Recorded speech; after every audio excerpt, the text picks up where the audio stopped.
Hello and welcome to the Fifth Down Huddle. Follow the Instagram page at Fifth Down Huddle if you want daily NFL news and updates. And check out the Spotify page if you're watching on YouTube. And if you're on Spotify, check out the YouTube page, both at Fifth Down Huddle. So let's huddle up. We've got a lot to talk about today. I got a long take on Drew Lock, but before we get to that, I need to announce that I am no longer ordering from DoorDash. Now, if DoorDash ever ends up wanting to sponsor this podcast, I will take back what I'm about to say.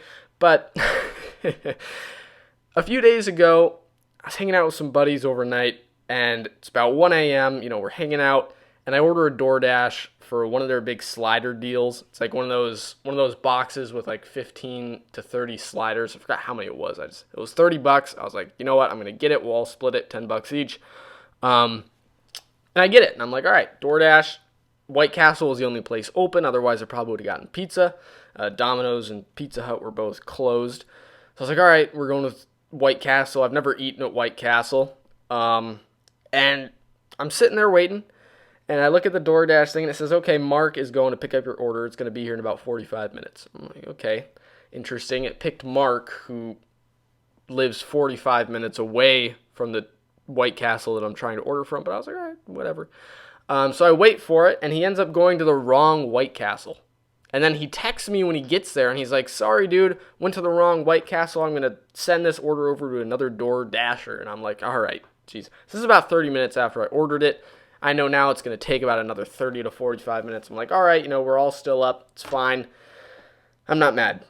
So another 30 minutes pass, and my new Dasher, Martha, is sitting at home. I don't know what she was doing, but it said I had a Dasher, and she's sitting in the same spot in some neighborhood for a good 25, 30 minutes. Now, granted, it's 2 a.m., but, give me someone who's actually working live, So, and I can't go to bed because I'm not good with the DoorDash app. I don't know how to cancel an order. I'm like, I got to wait for the food. I can't just have them show up at 1 a.m. and have nobody here. That's a waste of money, so I'm going to wait, all right? And this is about an hour after I ordered it, and now my buddies head to bed. They're like, just wake us up if the food gets here. And I'm like, all right, whatever. That's fine. I don't have work tomorrow. I'm fine. So I wait longer. I wait another 30 minutes, and it finally gets me a new Dasher. So this is about an hour and a half after my initial order. It finally gets me a new Dasher. And he goes all the way to the White Castle. He lived like 30 minutes away from the White Castle, so props to him. He went all the way to the White Castle that I ordered from. He gets there, and then he sends me a text saying that the food was thrown out because it was sitting there for an hour and a half. So now it's 2 hours after my initial order. It's nearly 3:30 in the morning, and I'm sitting there like, somebody please just bring my food here. I don't care what the food is at this point. Give me a bucket of fries for all I care. I'm hungry. So I text him back, and I'm like, is there any way you can wait for them to do the order again? And he's like, no, I got work at 4. I got to get there. And I'm like, all right, whatever. So then it sends me to another Dasher. Finally, it sends me to another one. And they go to, and this is after about 30 minutes of them saying, okay, we're going to ready up the order again. So it goes to this other Dasher, who also lives a good 30 minutes away from the White Castle that I ordered from. And they drive all the way there.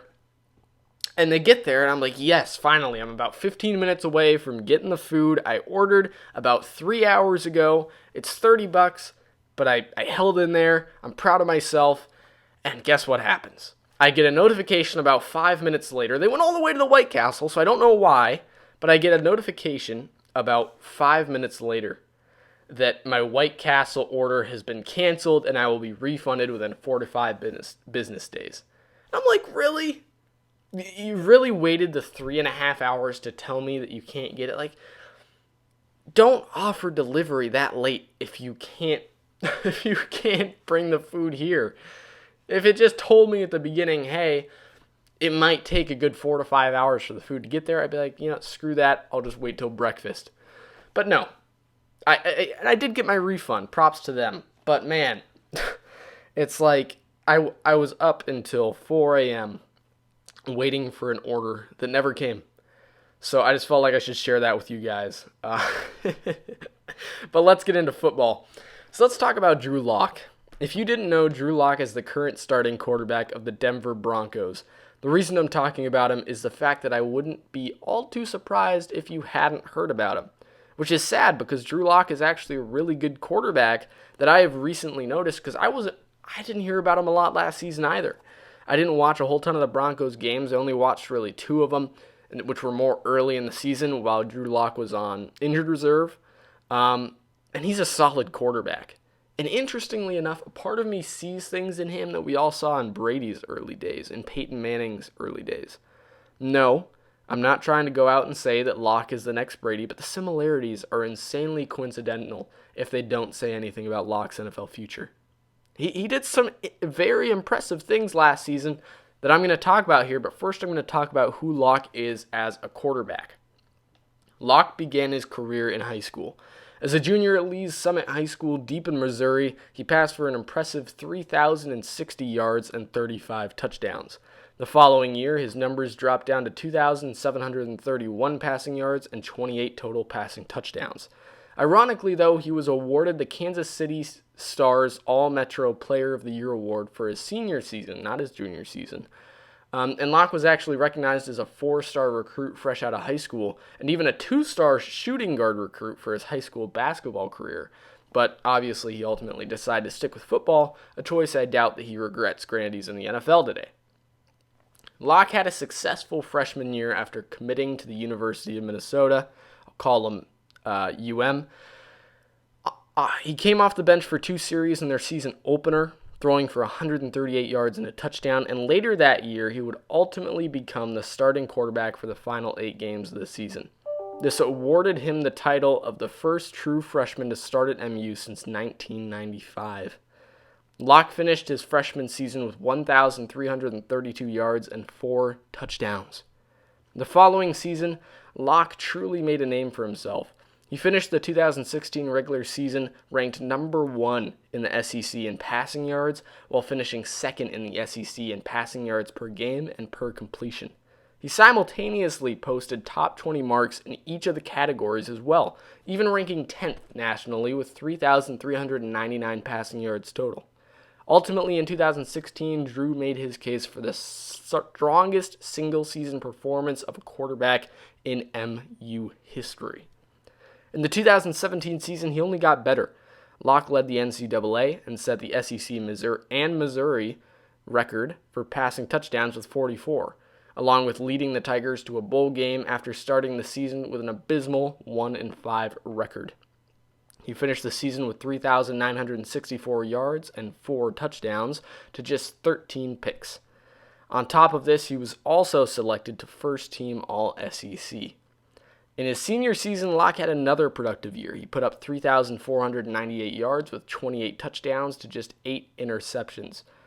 Headed into the NFL, Lock fell out of the first round of the draft, all the way to the 42nd pick of the second round.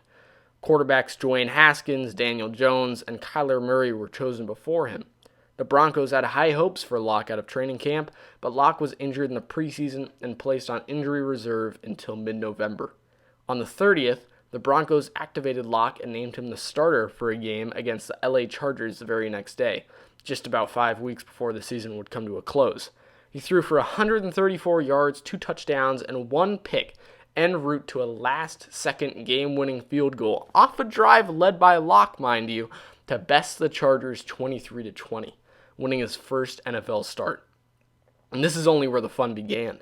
The very next week against the Houston Texans, a playoff team that made it into the divisional round, a game where the Texans were favored by 9 points, Lock threw for 3 touchdowns in the first half alone, along with a scoring drive right out of the gate to start the second half, setting up the Broncos with a 38-3 lead early in the third quarter.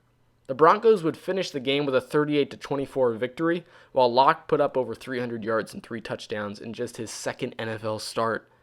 The unknown quarterback out of Missouri would end off the season with a 4-1 quarterback record, tying John Elway's franchise record for most wins by a rookie quarterback. The thing is, though, is that it took Elway 10 games to do it. Lock only needed 5. He finished the season with a 64.1 completion percentage, 1,020 yards, 7 touchdowns, and 3 picks over the course of 5 games. And just to remind you, the only game Drew Lock lost last year was against the Super Bowl champion Chiefs. What's just as surprising to me as his performance last season is how quiet the NFL seems to be about it. Lock showed last season that he could compete against strong playoff teams, and quite honestly, I wouldn't be surprised if we see Lock in the playoffs in 2020. Drew Lock is clearly a strong quarterback, and again, he's only played a handful of games in the NFL, but he played extremely well for a second-round rookie quarterback.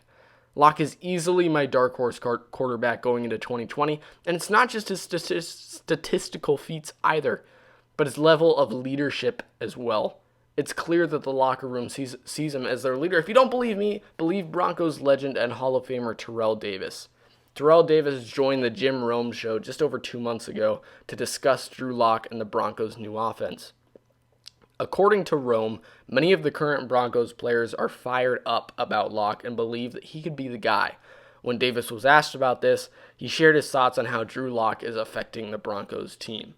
Davis said, "When you talk about a special player and they say he has the it factor, it's not just on the field. It's how that person affects other people around him. And it's contagious. When you have a player that just has that, call it swag, call it whatever you want to call it. It's that person that people are going to follow. They gravitate towards Drew Lock. He's found a way in that locker room that everyone speaks like he is the dude. They love his confidence. They love his competitiveness. They like that he's involved and that he's engaged with the teammates, and his on-the-field play is there. So, like I said, if you don't believe me, believe Terrell Davis. Believe the players that are looking for a quarterback to lead the Broncos country back to the Super Bowl. If you do believe it, I guarantee you won't be disappointed.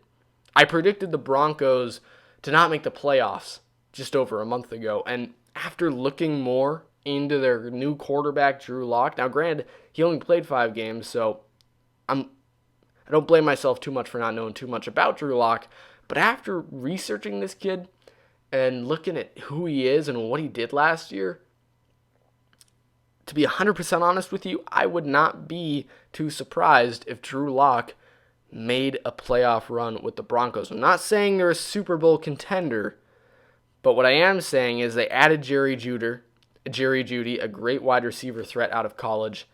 I wouldn't be all too surprised if the Broncos make the playoffs next year with the 6th or 7th seed. I could very well see it with Drew Lock.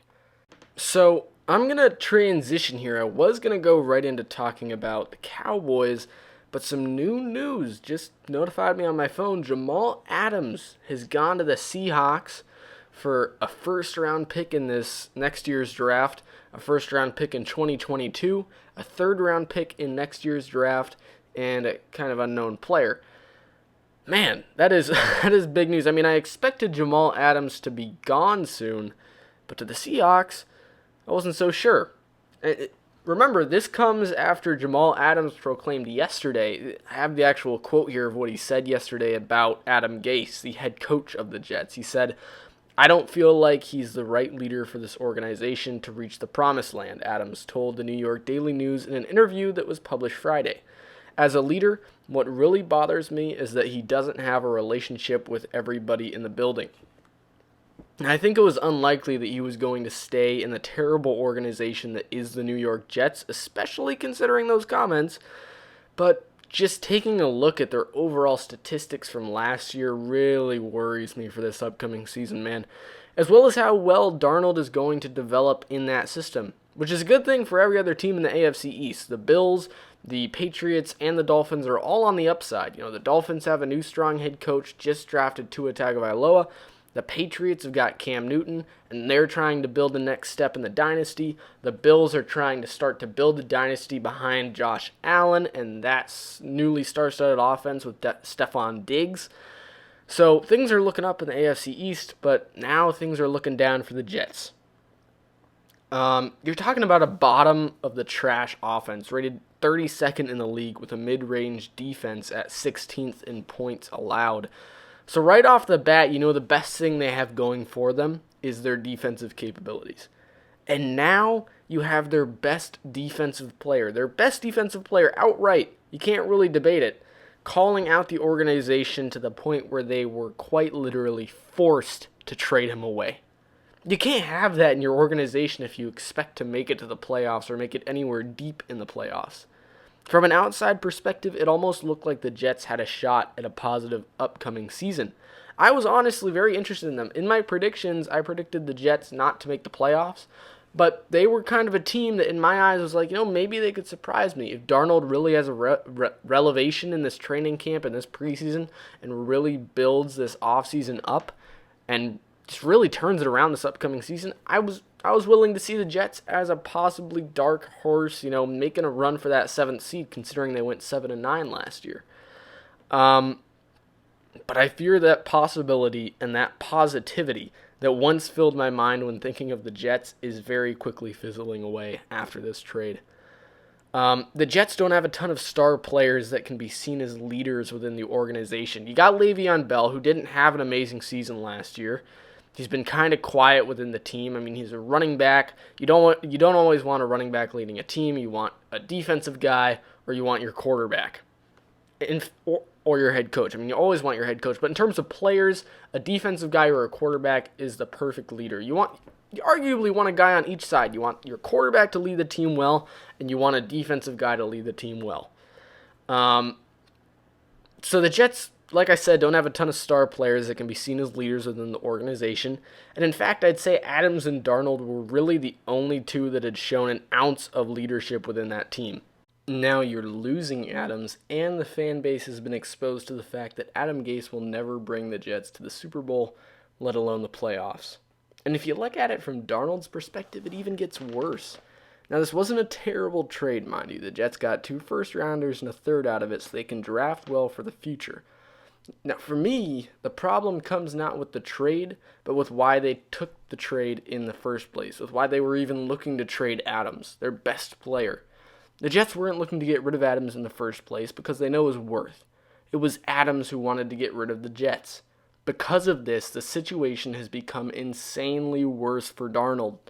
Adams has a voice within the league, within the team. He is listened to because of his undeniable talent. Adams has single-handedly dismantled any sort of order the Jets had before this week, due to the simple fact that every player who had previously respected Gase is now second-guessing if their choice was wise.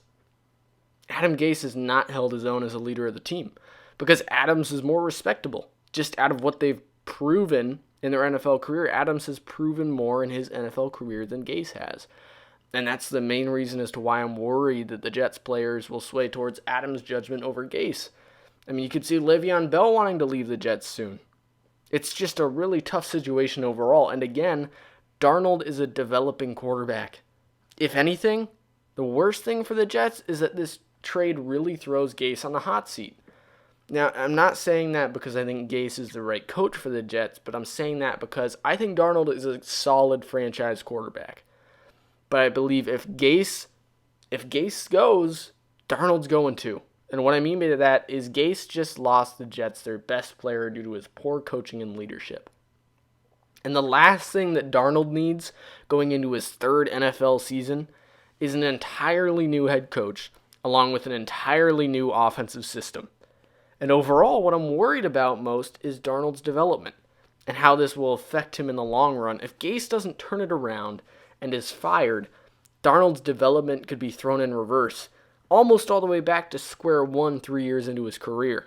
And everything he has built in Gase's offense could fall to the floor, and not gently. And seeing as how the front office of the Jets thought Gase was the right man for the Jets, worries me that if Darnold has to go through that conversion to a new offense, will the Jets front office just say, all right, let's reset the rebuild and draft a new quarterback? Will they give up on Darnold if he doesn't do well immediately in his 4th year if Gase is fired after this season?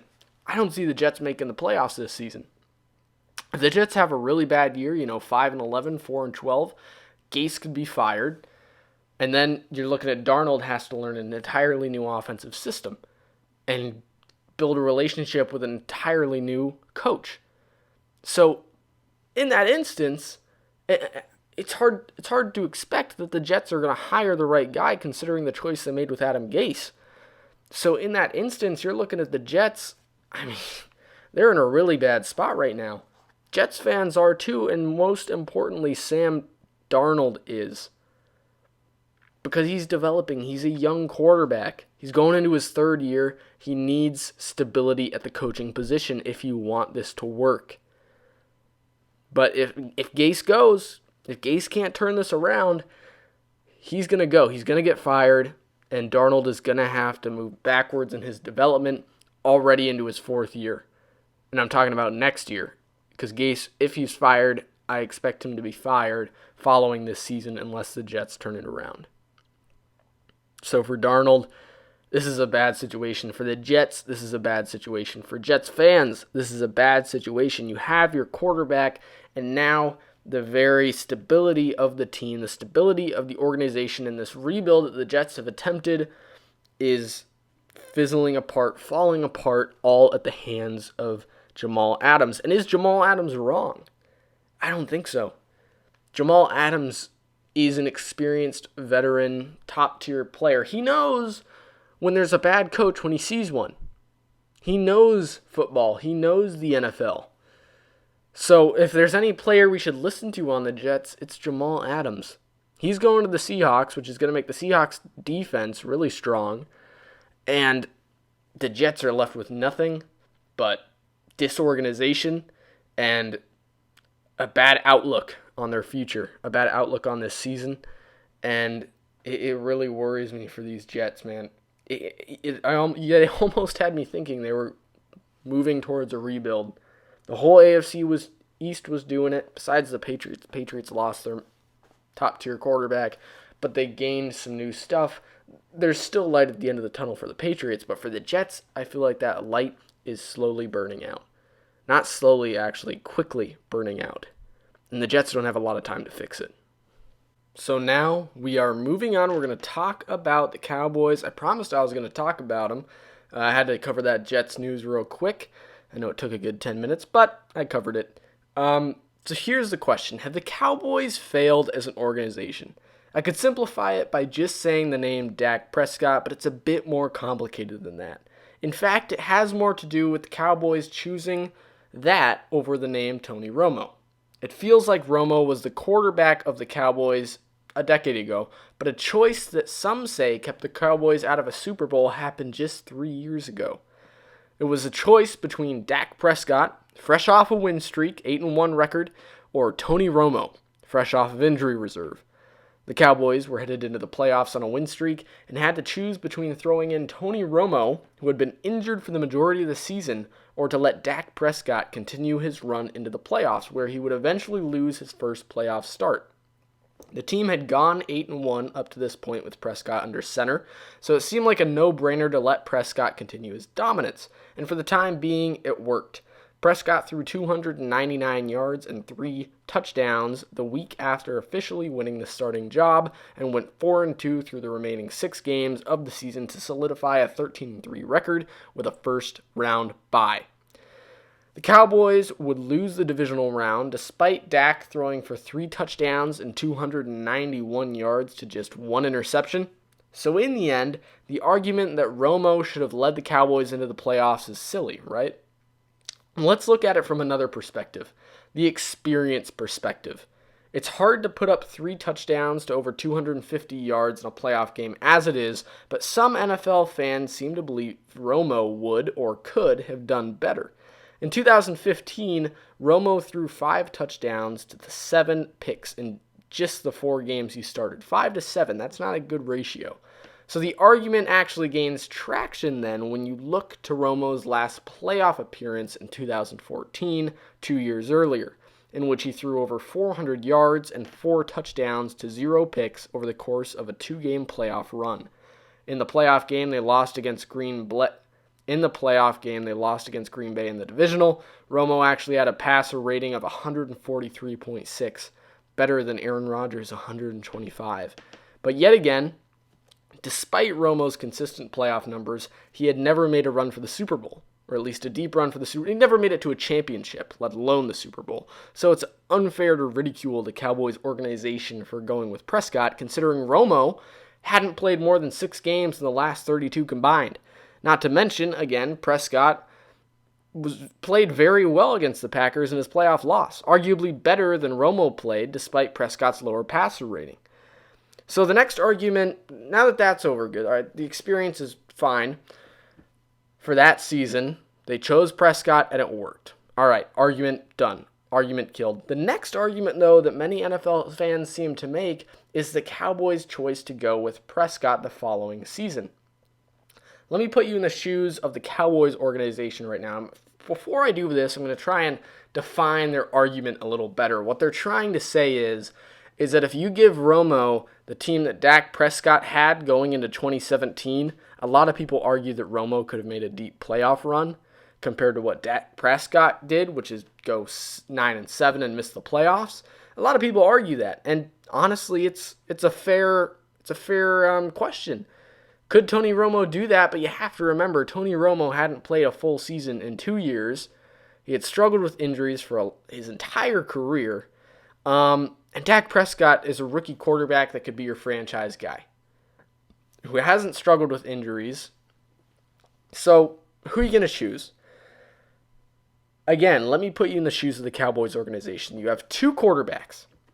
One of them just led you to a 13-3 record and a first-round bye. And the other one, who has struggled with injuries his entire career and doesn't have too much game film to look at as of late, hasn't played in 2 years, outside of just a handful of games. So it's really a no-brainer. Prescott was the right choice, no matter the fact that Prescott has yet to win a Super Bowl. A lot of people point to that. The season following Prescott's playoff loss to the Packers in his first year, Dak would lead the team to a 9-7 record, missing the playoffs. Many were quick to pin this on Dak, but he honestly had a mediocre at worst year. With 22 touchdowns and 13 picks, along with a 62.9 completion percentage, granted, not all-star numbers, but not numbers that would be the sole reason for a team failing to reach the playoffs either. They had a decent roster. He put up okay numbers for a franchise guy.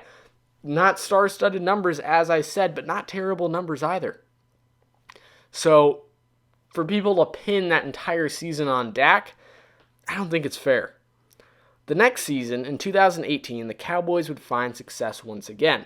Dak would lead the Cowboys to a 10-6 record, winning the NFC East and finding a wild card playoff spot in the process. He ended the season with a 67.7 completion percentage with 22 touchdowns, 3,885 yards, and 8 interceptions. A solid performance from Dak Prescott. And this transferred to a playoff win in which Dak would throw over 200 yards, a touchdown, and a pick against the Seattle Seahawks en route to the divisional round. The following week, the Cowboys would lose to the Rams, while Dak played an average once again with over 250 yards and a single touchdown, no picks. The following year, the Cowboys would go 8-8, despite Dak Prescott's easily his best career season, throwing over 4,000 yards and 30 touchdowns, ultimately missing the playoffs. So I suppose what I'm trying to argue here is not that Dak Prescott is the best quarterback to play the game. I'm simply trying to dispel the theory that keeping Romo would have resulted in a dynasty for the Cowboys or even a Super Bowl win. If anything, Romo and Prescott almost seem like twins in terms of both regular season and playoff performances. They're not the best quarterbacks in the league, but they're not the worst. They're franchise quarterbacks. They're not elite. They're not bad. They're franchise average quarterbacks that if you put the right guys around them, they can get you to a Super Bowl. But you have to put the right guys around them. And here, as the Cowboys have hired a new coach, maybe this new coach is that right person around him he's been missing. We may see a playoff run in the near future with that. Those that have spared Dak Prescott in terms of blame have turned on Jason Garrett, a head coach who, despite having a top-tier offense and a solid defense in 2019, barely kept his head above the water with an 8-8 record, which ultimately was what caused the Cowboys to kick the bucket and get him out of Dallas. So, hey, maybe the Cowboys are back, but don't ever try to say that Romo is the diamond the Cowboys left in the dust for a rock, because it's simply not true. Dak Prescott's a solid franchise guy. He's not elite.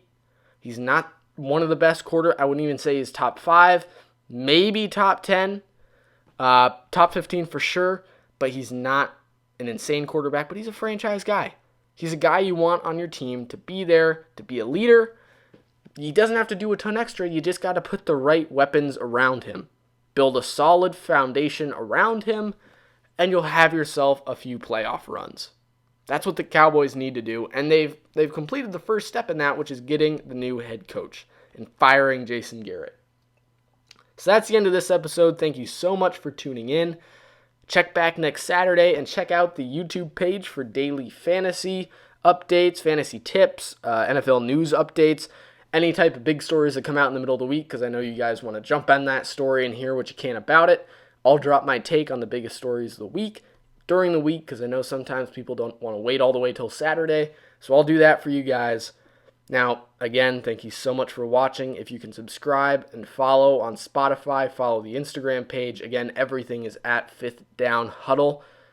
Simple as that. So thank you so much for huddling up with me, and I'll see you next week.